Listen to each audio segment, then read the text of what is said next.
O presidente Jair Bolsonaro fez, nesta terça-feira, um alerta sobre a saúde financeira do Brasil.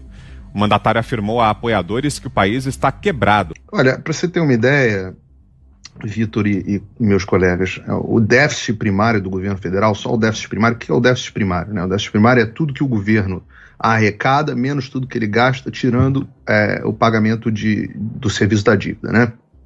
Pra vocês terem uma ideia, o déficit primário do governo federal esse ano, agora de 2021, vai ser de 248 bilhões.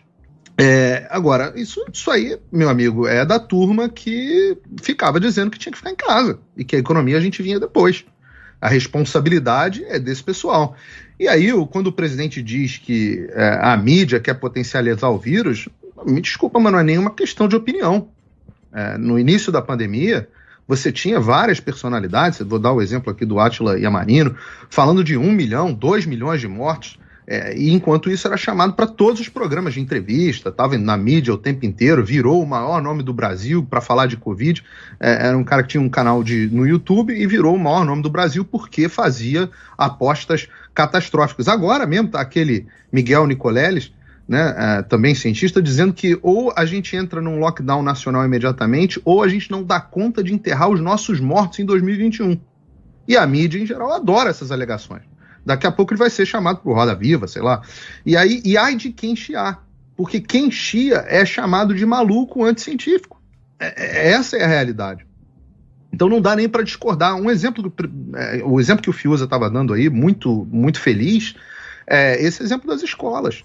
Né? Hoje, Brown, você e eu entrevistamos aí o secretário de Educação de São Paulo, que estava dizendo que não tem um caso de transmissão nas escolas de São Paulo, que tem que reabrir as escolas, que vai reabrir as escolas, se por ele reabrir as escolas desde o início. Onde eu perguntei a ele, falei, olha, morre menos gente aqui nos Estados Unidos na fase escolar de gripe do que de coronavírus. E aí em São Paulo? E aí ele fez um escarcéu, dizendo que estava morrendo um monte de gente, que o número de internações de crianças estava subindo.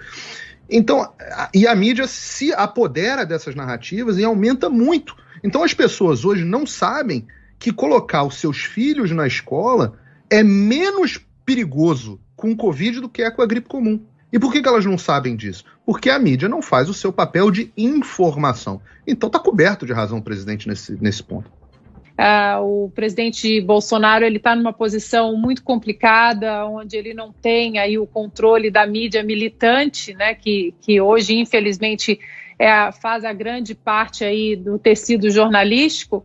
E não adianta o que o presidente falar, o que o presidente fazer, ou os seus ministros, ou qualquer vertente ali do seu governo que vai ser criticado. E nesse caso do presidente Bolsonaro, ele obviamente ele foi honesto.